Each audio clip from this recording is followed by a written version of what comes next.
You know, when it comes to being a content creator here on YouTube, there's a general unspoken understanding among all of us that all of this could go away at any moment. And it's not because maintaining a fan base is a delicate balance. It's not because shifting fads can change who your audience is on a daily basis. It's not even because running a one-man business is an incredibly huge risk in and of itself. No, it's more of the fact that YouTube is, how can I put this delicately, run by either idiots or people actively trying to destroy its own users. I'm sure many of you saw the title of this video and you thought to yourselves, oh, he's going to be talking about COPPA. Yes, we are indeed going to be talking about COPPA because that is a huge deal, and I'm genuinely shocked how many people are not discussing it. But I will make it clear, this video was already in the works before I even knew what COPPA was. Because there is a whole other problem going on at YouTube right now that inspired today's video, and I can't think of anything that quite sums up the YouTube experience like the fact that I had to completely rework my video all about YouTube's problems because in the time it took me to make the script, an even bigger problem emerged. Now, for anyone who still doesn't know what COPPA is, back in 1998, the Federal Trade Commission, or FTC for short, the government agency designed to protect people from unfair or fraudulent actions in commerce, adopted a new law, the Children's Online Privacy Protection Act. This law was designed to keep websites from asking children, as defined as individuals under the age of 13 years old, for their personal information.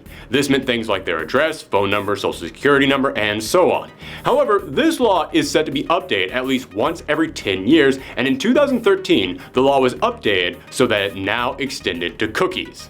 Now, I'm sure that many of you know, but cookies are programs that are designed to track your online activity. And I know that that can sound intimidating, and sometimes it can be. However, for the most part, all that cookies do are just remember your password so that way when you leave a site you don't have to log right back in. Or specifically when talking about YouTube, it keeps track of your viewing history so that way it knows what recommendations to make to you, or it knows what ads to specifically target you based upon your viewing history. So now COPPA was concerned not so much with websites asking your children directly for their name, address, or phone number, but with websites using cookies to track your children's online history. And when YouTube was asked directly about this, a representative for YouTube said, COPPA does not apply to us because YouTube is for people 13 and up. And this actually held COPPA at bay for a long time, until the demographics were released. And it turns out, yes, children do indeed enjoy YouTube. In 2016, a study found that 70% of children from the age of 8 to 11 use YouTube as one of their primary sources of entertainment. Cut to April of last year, when 20 children's advocacy groups filed a complaint with the FTC against YouTube. They claimed that there were countless videos on YouTube made for children, which there were, and that YouTube's algorithm was specifically targeting children, which it was, and this violated the FTC's guidelines, which it did. The FTC filed a civil complaint against YouTube, suing them for $42,000 for each example of the breach, and saying that YouTube could no longer knowingly advertise to children under the age of 13. YouTube settled this case earlier this year and agreed to pay a $170 million fine, as well as make several massive changes to their website. Now, what are these changes? The one you've probably heard many creators talk about recently is that now we must tell YouTube if our videos are intended for children or not.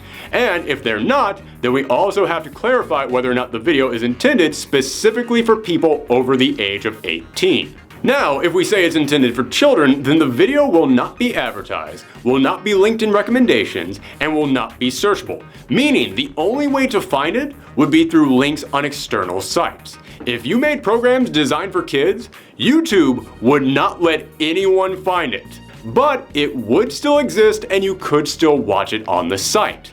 However, the program would no longer receive targeted advertising, resulting in a 90% dip in your ad revenue, which admittedly does sound bad. However, if you tell YouTube that your video isn't just made for people 13 and up, it's specifically made for people 18 and up, then you receive no money, because there will be no ads on your video. Because apparently YouTube doesn't understand that people over 18 buy things. However, it gets worse. Oh, it gets worse. Because this kind of behavior is what we as content creators have honestly come to expect from YouTube. If you've been following a content creator for long enough, you've probably heard them talk more times than any of us would care to remember about the possible end of YouTube. And there's a good reason for that. because YouTube is consistently proving how bad it is at being YouTube. We've experienced the adpocalypse, where content creators saw their ad revenue cut dramatically, but we survived. We all formed Patreons to keep ourselves going. We saw YouTube completely ignore fair use when it came to copywritten material, so we started editing like crazy to try and keep YouTube's little robots from being able to identify anything that we use. We lived through the not suitable for advertisers yellow dollar sign of doom, and we started being more cautious with our dirty language to try and keep ourselves all ages friendly, even when we're talking about stuff that clearly was not all ages friendly. And when YouTube decided, hey, we're not going to tell your subscribers anymore when you make a new video, we all caved and told you to start ringing that bell, because apparently that was the real subscribe button next to the fake subscribe button. So content creators have been through the ringer a fair amount of times over the years. I've even compared it to a frog in the pot scenario, where if you could go back 5 years and show YouTubers what they had to put up with now, they would have jumped ship a long time ago. But because we were beaten down one punch at a time, we thought, it's just a little demonetized, it's still good, it's still good. However, the next part of this COPPA agreement is unlike anything I have ever seen. And when I say that it could be the end of YouTube, I mean it. Because you see, if you decide that your channel is going to be dedicated to content for children, but then the FTC decides to investigate one of your videos, and they find that, no, there's something in here that it's not quite safe enough for kids, they could shut down your channel and fine you. Not YouTube, you. This means that it could be the possible end of all children's programming on YouTube, because who on earth would want to make content in that environment? You would be crazy to risk something like that. It gets worse. Because the FTC is also going to have people investigating YouTube at random, secret shoppers on the digital video marketplace. And if they find that you have a video marked as being not for kids, but there's content in there that they feel could appeal to kids, they will also shut down your channel and fine you. How much are they going to fine you? The amount that they originally fined YouTube. $42,000 per video. And why are they fining you, the content creator, when it was YouTube that screwed up in the first place? Because YouTube did what YouTube always does. They threw the content creators under the bus. Don't look so clever now, do Wait a minute, you gotta understand, man. I never even saw these assholes before. But I'll get back to that later.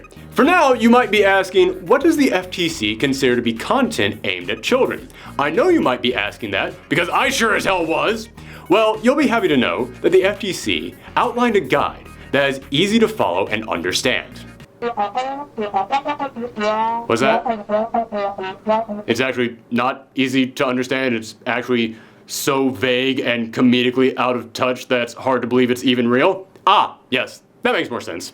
According to Section B1 of COPPA's official survey of compliance, it considers subject matters for children things such as video computer games, cartoon characters, sports, toys, fantasy, pets, and food primarily purchased by children, such as cereal. Now, anyone who has existed in the pop culture landscape over the past 2 decades knows that everything I just listed there is not aimed specifically at children. And there are thousands upon thousands of channels on YouTube that cover these topics, and they don't aim themselves at children. And do you know why? Because it's 2019. An entire generation of adults have now grown up realizing it's stupid to be embarrassed about the things that you like. If you are an adult with a disposable income, and you decide that you want to spend that disposable income on video games, toys, cartoons, cereal, you can do that, because that's not a weird thing anymore. And then if you want to go online and find a content creator whose channel focuses on those things that you enjoy, and they aim their content at people within your age range, you can also do that, because again, it's 2019. This is not a taboo anymore. In fact, I would even say that being willing to accept that you like the things that you like in this modern day society that we have is actually an ingredient towards becoming a healthy, functioning adult. But let's talk about how vague this is. Video games. Okay, if the game is rated M for mature, the FTC couldn't possibly assume that the video is aimed at kids, right? I mean, the government has had enough hearings about the video game industry over the course of decades to know there are different ratings for games aimed at different audiences. But if you have a video game channel, and you make a video talking about the new Mortal Kombat game, but then the next week you cover the new Mario game, will the FTC look at that and say, well, video games of all genres can speak to a wide variety of adults and that's okay? Or will they look at that and say, Mario? That's for kids. How dare you put that this close to this? What about cartoons? Half this channel is movie reviews, and this weekend, Frozen 2 comes out.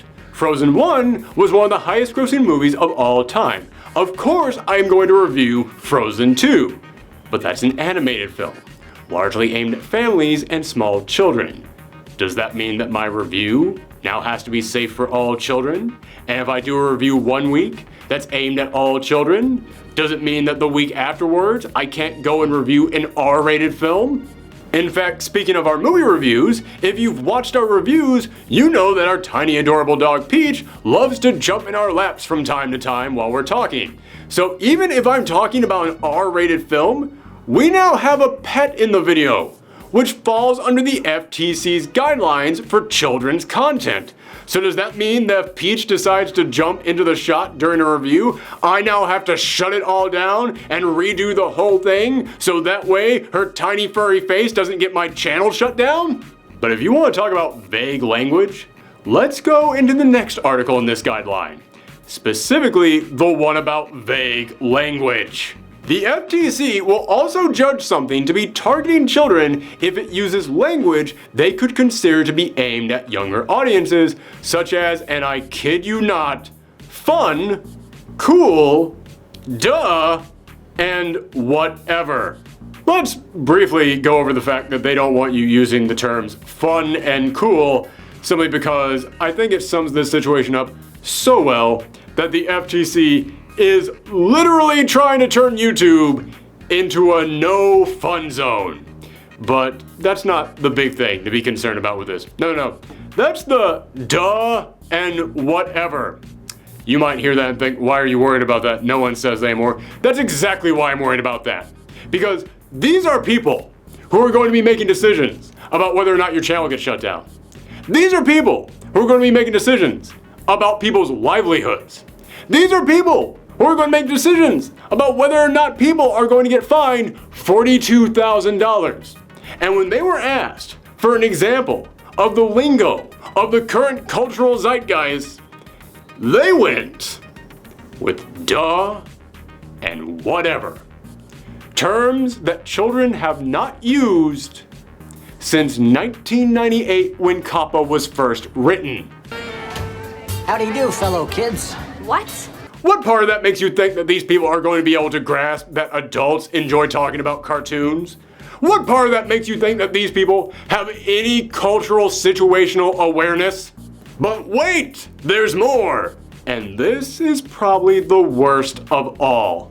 They will also judge whether or not the video has any visual content appealing to children, which they define as animated characters, bold or fast-moving graphics, or bright and vibrant colors. Bold or fast-moving graphics and bright and vibrant colors are not things aimed at children, they're things aimed at people. Millions of years of evolution have designed us to pay attention to bright, flashy things because they may be important. And then 100 years of advertisement piled on top of that have perfectly molded us to now want to engage with said bright, flashy thing. But let's look at that animated characters line. First off, this once again shows that the FTC believes that only children enjoy cartoons. Not even close.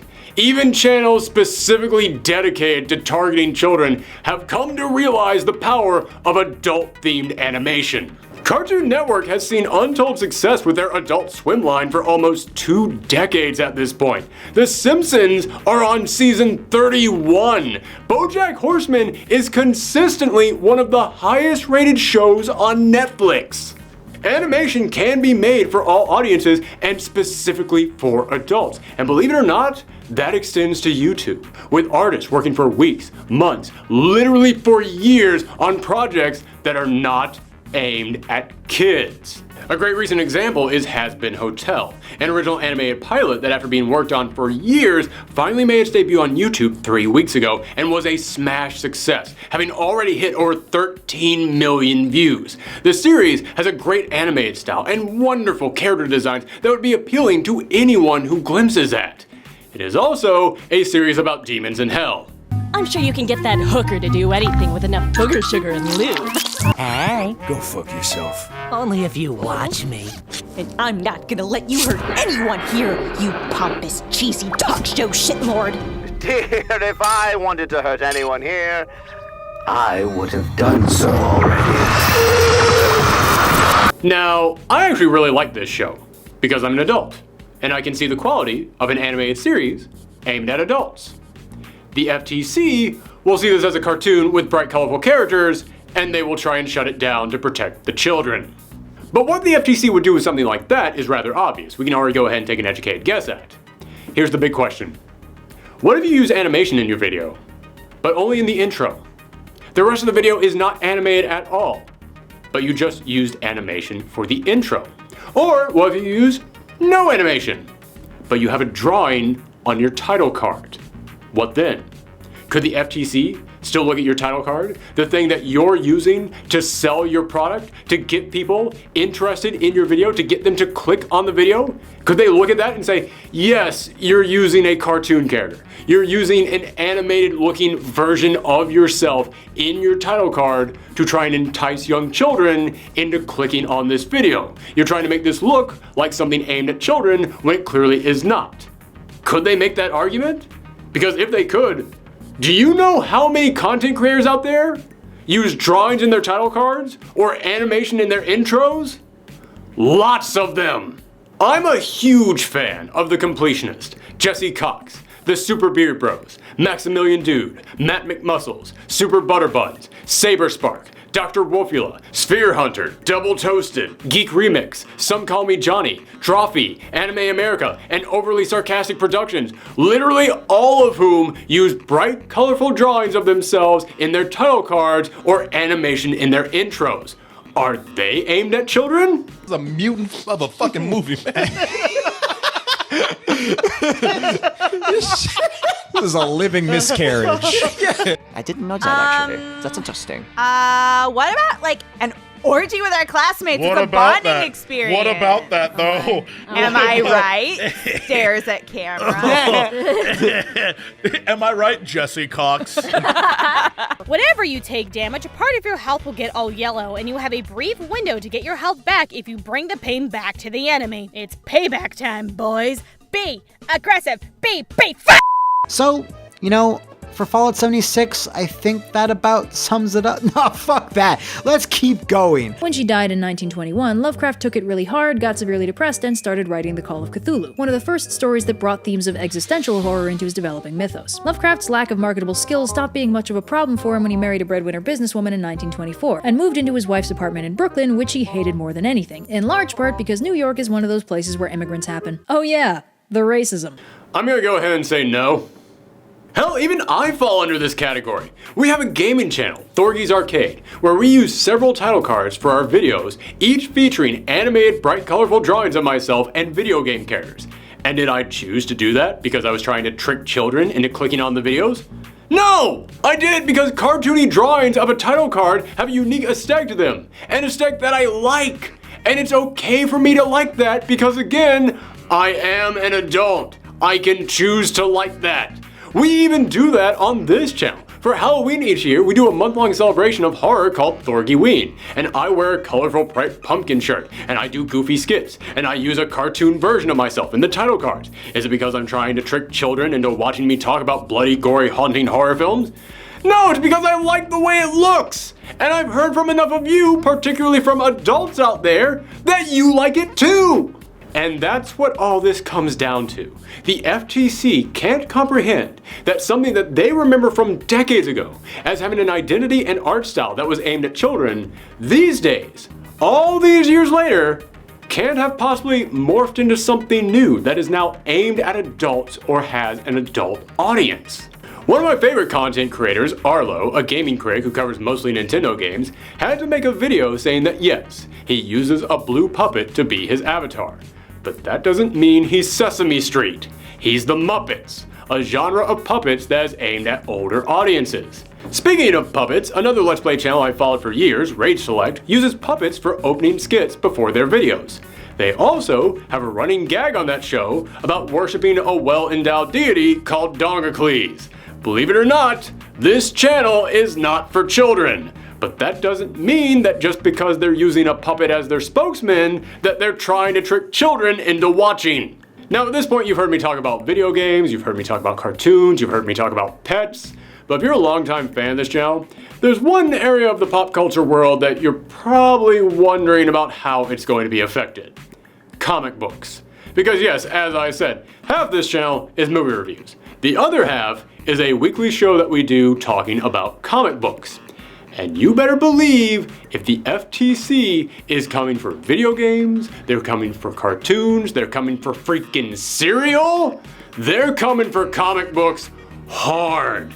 And I already have proof of this. Earlier this year, I uploaded one of my videos and I was reviewing it before I hit publish. And when I got to the end of the video, all the recommendations popped up and they were all for the most preschool of preschooler toddler videos. I'm talking my ABCs. I'm talking learning to count. Stuff that I didn't even know YouTube had videos about because I thought it would be dangerous to put stuff like that up on YouTube, which we will get to in a moment. But I started panicking because I thought to myself, oh my God, someone hacked my account and they've been watching all these toddler videos. How could this even have happened?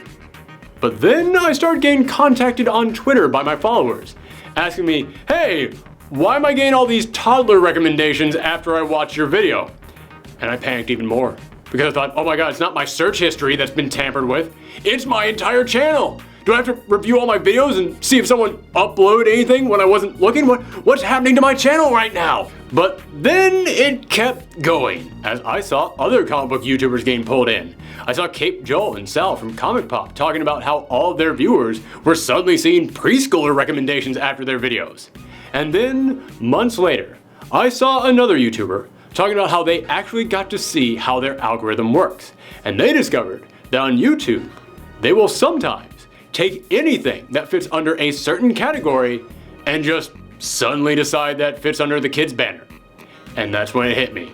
Someone over at YouTube flipped the switch and just said, screw it, all comic book videos are under the kiddie pool now. Now, don't get me wrong, I've spoken about this several times on this channel. Comics are a wonderful thing for children to experience. For many young kids, comics are a gateway to a world of fantasy and imagination that they can't get elsewhere. For many of them, it's exposure to a wider world by introducing them to characters with very human experiences that they can relate to. Hell, for some kids, it's the thing that gets them to start reading. Comics should totally be for kids. Counterpoint, here's a recent issue of a DC comic where Superman is fighting a blue naked man with full penis on display. No, I'm not kidding. Yes, that's an actual book.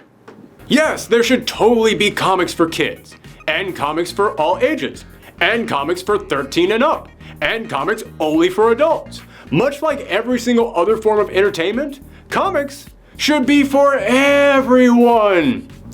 But when the FTC comes a calling, it doesn't matter what the target audience of the book is. It doesn't matter how mature your video is discussing that book. If you got Batman on your title card, they're going to say it's for kids. And we know that because YouTube already made the decision for them. In all honesty, I think that the comic book YouTubers out there are going to get hit way harder than they could possibly imagine. Because comic book fans haven't even viewed their medium as being for kids since the grim, dark, edgy landscape of the 80s. And after several decades of this medium expanding to make sure that they had material aimed at all audiences and ruling the global box office, comic fans don't even blink at the idea of an adult reading comics. But much like lions having grown up in the zoo, we've forgotten what it's like in the jungle out there. We've forgotten that for people outside the comic book community, they still view this material as baby books.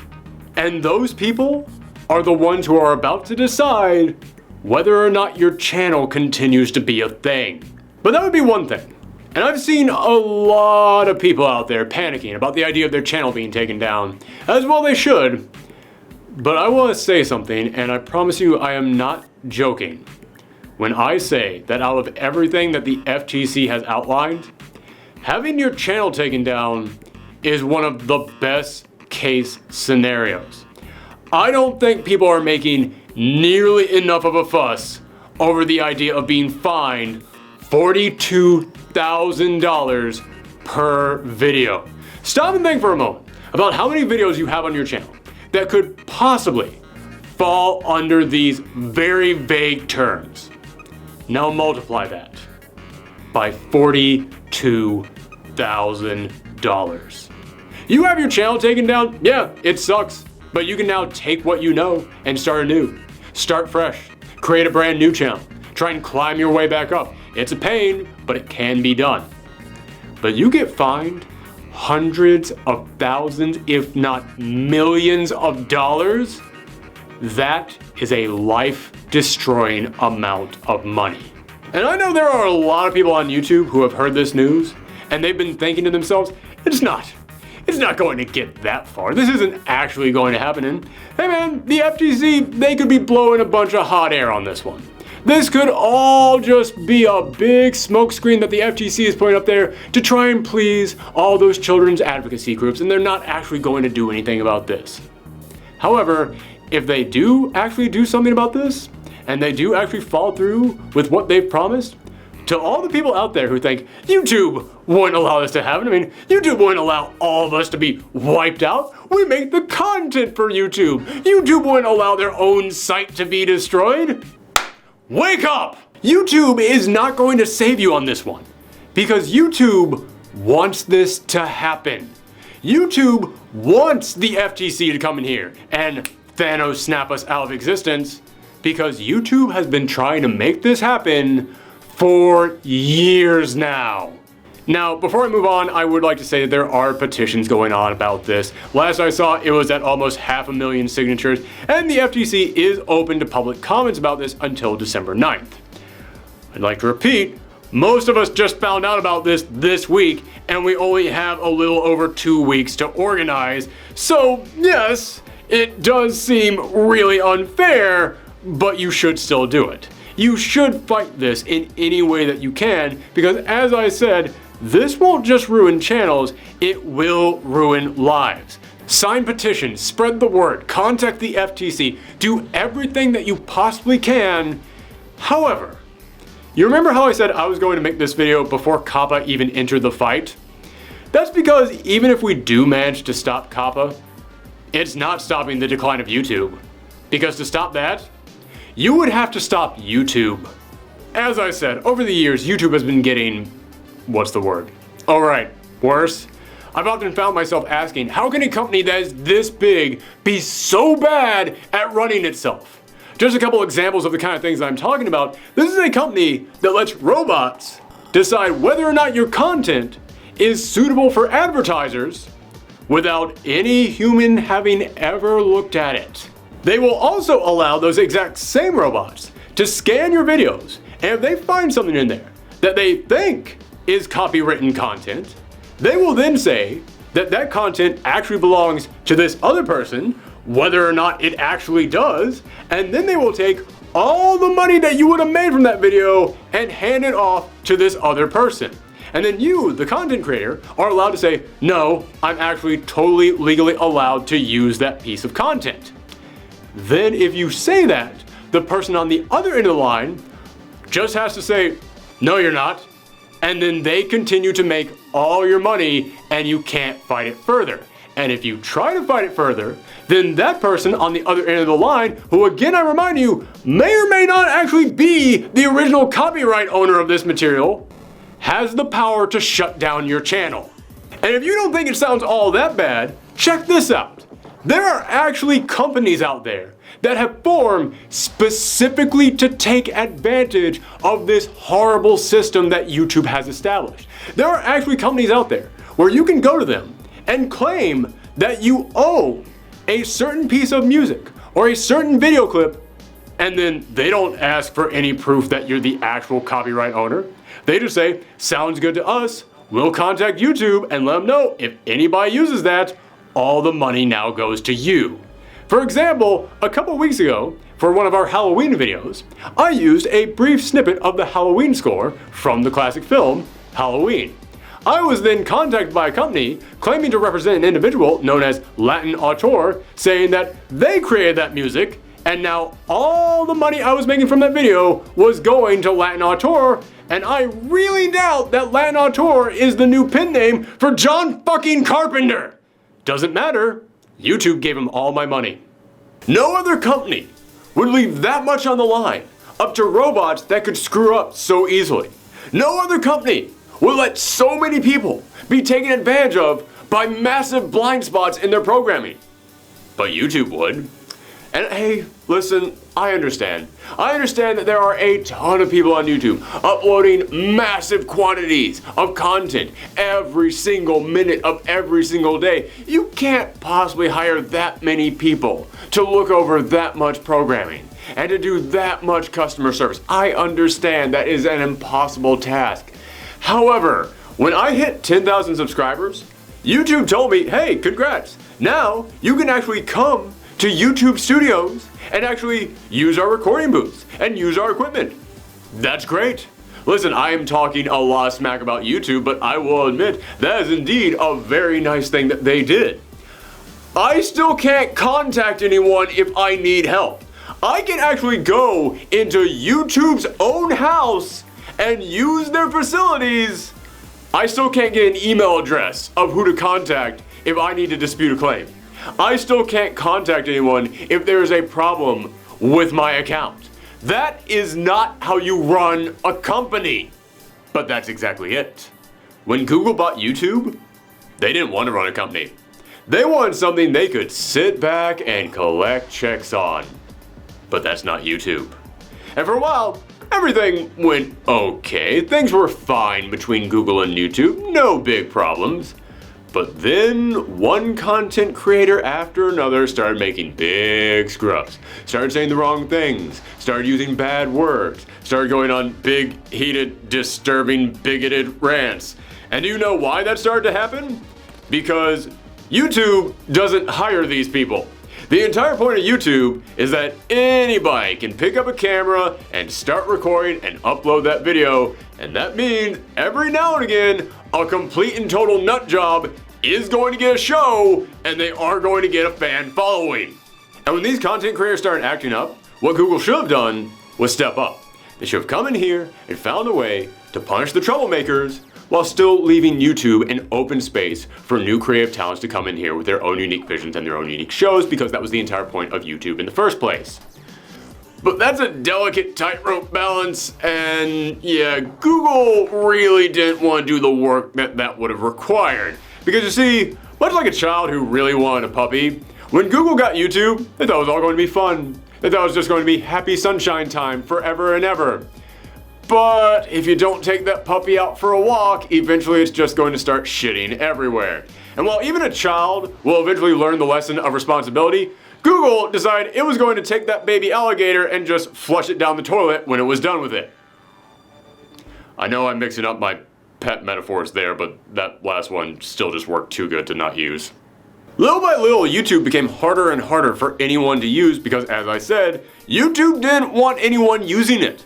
PewDiePie says a racial slur. Well, we could have human beings come forward, speak out against PewDiePie, and make it clear that he does not represent the other content creators on YouTube, punish PewDiePie in a way that doesn't affect the other content creators, and then have actual human beings work with the advertisers to make sure that the creators that they were being assigned to were okay for ads. Or we could have the robots do it. You use copywritten material in your video, but legally it's okay because it falls under fair use? Well, determining whether or not something falls under fair use is really something that takes the finesse of an actual living, breathing human being, and yeah, we'd have to hire them. Have the robots do it. And I know some people are going to say, yes, it would be nice if they could do this, but it is work. It does actually take a ton of man hours, and that requires money. I mean, YouTube isn't just made of money. How much money do you think they have? I don't know, $40 billion? When it was last analyzed, YouTube was estimated to be worth between $30 and $40 billion. Remember how I mentioned that YouTube had to make a payout to the FTC for, all that illegal stuff that they did?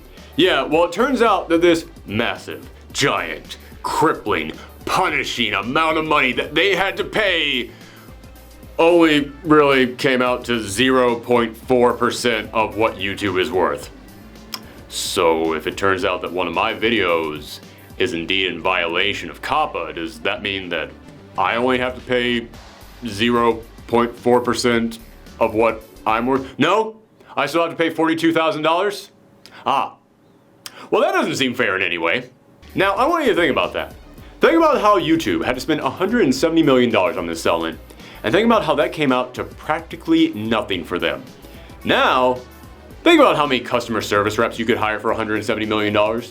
Think about how many workspaces you could build for them, how many phone lines you could install for them, how many computers you could get them so that they can sit down and just spend all day scanning YouTube, settling all these disputes, actually looking for the problems on YouTube and then dealing directly with them, rather than just leaving all that up to a faceless robot that can't tell the difference between A or B. Think about how many holes in YouTube's wall $170 million could have patched up. I mean, hell, for that amount of money, you could actually probably ban all the Nazis on this site, which is something I'm pretty sure 99% of us want YouTube to do. But Google didn't want to spend that money, because Google doesn't want to fix these problems. And it's not just due to laziness. It's not just because Google doesn't want to put in the work. There are times when the incompetence behind the decisions over at YouTube are so perplexing, it almost seems on purpose. You remember what I mentioned earlier about how Google just out of nowhere decided to flip the switch, and now all the comic book content was being listed under the children's category? Yeah, do you know what else was happening over on YouTube at that exact same time? They were suffering yet another implosion. Because you see, YouTube has had problems with its children's content long before COPPA entered the fight. If you've been on this channel long enough, then you've probably seen some stuff on here that's perplexed you. You've probably at some point in time seen a really cheap, crappy looking animated short pop up that starred famous Disney or other animated characters, and you might have seen that and thought to yourself, that's odd, I didn't know that Disney commissioned a bunch of really crappy Elsa from Frozen shorts. That's because they didn't. Dozens upon dozens of con artists took to YouTube and started making shorts starring Frozen characters, or Peppa Pig, or Spider-Man, or other famous animated characters, and the content of those shorts were, well, I'm not really going to go into detail, but let's just say they were rather disturbing. I've read up on a couple of these, and apparently they contain everything from extreme violence to really niche fetish material. So these con artists took famous cartoon characters they did not own, by the way, put them in really graphic, disturbing shorts, upload them to YouTube, said they were aimed at children, and YouTube being YouTube, didn't even bother to check them to make sure that they were okay for children before they said, yeah, sure, sounds good to us. Just, make sure that we get that 45% of your ad revenue. But that's not the thing that was happening earlier this year. No. That had been happening for years at this point. I just want to make sure that you all knew that, so you knew the backstory on how little YouTube actually cares about protecting the children that use this website. No, the story that was breaking earlier this year, at the exact time that YouTube decided to flip the comic book switch, was that there were stories coming out that apparently there were rings of pedophiles using YouTube's children videos in order to try and find children and reach out and contact them. That was the news story that was breaking at the exact time that this happened. So what did YouTube decide to do at that exact time? They decided to take a bunch of random comic book videos that they didn't even watch to make sure were safe for kids, just picked them up and said, now children will be watching these. That's what they decided to do at that exact time. That is almost like if you run a restaurant and news stories start coming out that many of your customers are getting food poisoning. So your decision at that point is just to grab a random jar from the top shelf, don't even look at the label of it, and just start dumping it into all your dishes. There is literally, and I promise you I am using literally correctly here, there is literally no reason to think that that would help your situation instead of making it worse. And so YouTube did it. Before I move on to my final point, the last nail in the coffin, I want you to think about all that. I want you to think about everything that I just listed off and all the other stories that you probably heard from other content creators over the years that I don't even have time to cover right now. And think about how badly run of a company this is and how anybody could possibly find a way to make money off this. Funny story, you now have to make money off this. You see, this was the story that I was going to talk about before COPPA came along. Recently, YouTube updated its terms of services, and deep in the dark legal mumbo-jumbo word jungle was a particular line that got people talking. It said that YouTube may terminate your access or your Google account's access to all or part of the service if YouTube believes, in its sole discretion, that provisions of the service to you is no longer commercially viable. Translation, you don't make YouTube enough money, you don't get to make YouTube. Now, I'm going to go ahead and skip over the fact that, as I mentioned before, YouTube has robots, not actual human beings, reviewing your videos. Robots that have been proven to be massively incompetent in the past, deciding whether or not your videos can be monetized, so you can make really strong content on this channel, but then a series of ones and zeros can just say, yeah, you're not gonna make any money off this, so this rule can come in right afterwards and just decide, well, I know that a robot probably screwed up, but we can still now ban your channel anyways. And I'm also going to skip over the fact that in the past, YouTube has demonetized videos dealing with mental health and LGBTQ issues just because YouTube doesn't like them. Which means that now, combined with this new rule, they effectively have a 1-2 punch that would allow YouTube to legally ban gay people from making content about their lives. I'm not skipping over any of that because it's not important. It is. I'm skipping over it because we're, I don't know, 30, 40 minutes into this video and I still haven't even gotten to my point, so I do kind of have to move this along. When I started my channel, I heard one big piece of advice. Get into YouTube to do something you want, not to make money. If you do make money, great, but don't expect it to happen. But now, with this new rule, you have to get into YouTube to make money. And here's the thing about that. Nobody makes money off YouTube instantly. It takes years in order to start bringing in the big bucks. Or the small bucks, or any bucks really. But now, YouTube can shut down your channel before you even get to that point. So who the hell can start using YouTube now? At first I was worried this was going to lead to an astronomical rise in fear-based content. You know what I'm talking about. Those videos out there that say, the thing you love is being destroyed, and the only way to save it is to watch my video. Or those videos out there that try and get everybody into an angry mob by targeting and harassing people, so that way they can turn your anger into clicks. This is one of the easiest and quickest ways to get money on YouTube because fear and anger are drugs. If your brain gets enough of it, it needs to keep going back to the source for its next hit. Which is fine for your wallet, but it's not exactly fine for the overall mental state and well-being of your audience. However, as I said, it does bring in quick cash, and that's all that YouTube really cares about. However, now with COPPA entering the picture, I understand that's not what YouTube was going for. YouTube is about to get everything it ever wanted, and it's going to do it all without lifting a finger. COPPA could potentially wipe the entire landscape of YouTube, and this new not commercially viable rule could then come in here and salt the earth so nothing new could grow there. And that's exactly what YouTube wants. Why would they want that? Why would they want all their content to go away? Well, because not all of their content would go away. There would still be a few stragglers that survive. Namely, hi, I'm Jimmy Kimmel. If you want to see all our latest videos, click the subscribe button, and if you don't, click anyway and close your eyes when they come on. And that's the plan. You see, a website where anybody out there can just record whatever they want, put together whatever show that they have in mind, and then upload that onto the internet for everyone to see?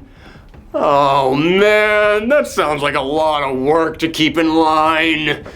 But a website where Stephen Colbert, Jimmy Kimmel, Jimmy Fallon, Seth Meyers, all the other late night talk show hosts and sitcoms out there can just upload segments of their show every single day, so that way people can watch them during the daytime and share them amongst themselves.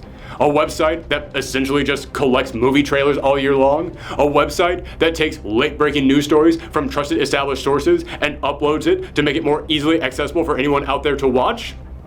That doesn't require any work. YouTube needs to constantly make sure that one of the Paul brothers isn't going to go on another racist, culturally insensitive bender. They don't need to do that with Stephen Colbert. They need to cross their fingers and hope that they don't have to vet their newest million-subscriber star. They don't need to do that with Jimmy Fallon. NBC vets Jimmy Fallon for them.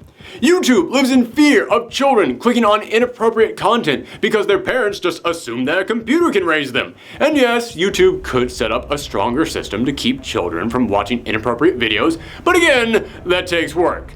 But a kid isn't going to click on Seth Meyers. Kids don't care about Seth Meyers. And if one of those shows or movies uploads something that actually is a problem, guess what? Not YouTube's problem. Because the government wouldn't turn to YouTube and say, "Why did you allow NBC to upload this?" They would turn to NBC and say, "Why did you produce this?" You see, television and movie studios already have their own government oversight. So that means that if any of them get in trouble, YouTube doesn't have to do anything about it. YouTube just has to sit back and collect that sweet 45% of Jimmy Fallon's ad revenue. Google doesn't want to run YouTube.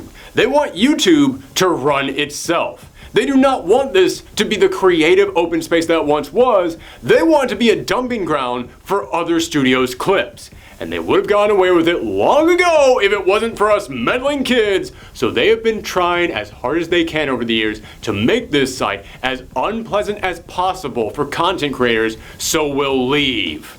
Let me tell you a story. Years ago, before I started working on YouTube, I was working for an arts and crafts store that I don't know if I can legally say the name of, but began with an M, ended with an S, and you can probably take it from there.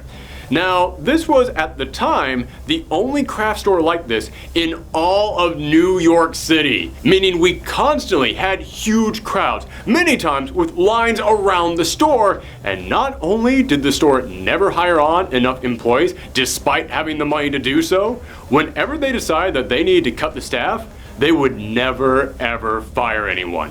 Didn't matter how bad you were, they wouldn't fire you. So what they would do instead, whenever someone had to go, they would purposely cut almost every employee's hours down to single digits. We would have employees going from 30 hours a week to 6. We would have employees showing up to work having not eaten in days because they couldn't afford to buy food because their hours had been cut so drastically, and it would go on for weeks. On Saturdays, our busiest days, we would have gone from 10 employees at a time to 3. And this would go on because rather than firing one of us, they were going to try and purposely torture the employees until we got so desperate we would be forced to quit so we could look for another job. That is exactly what YouTube has been trying to do for years to its content creators. They have been trying to make this site as difficult and frustrating as possible to use, so that way all the independent creators will pick up and leave, and they can use this site to be the clip warehouse for all the big studios out there. But wouldn't you know it, us independent creators, we were just too hungry, too passionate, just too gosh dang entertaining to leave. But now COPPA is coming along. On January 1st, they're going to give YouTube everything that they want.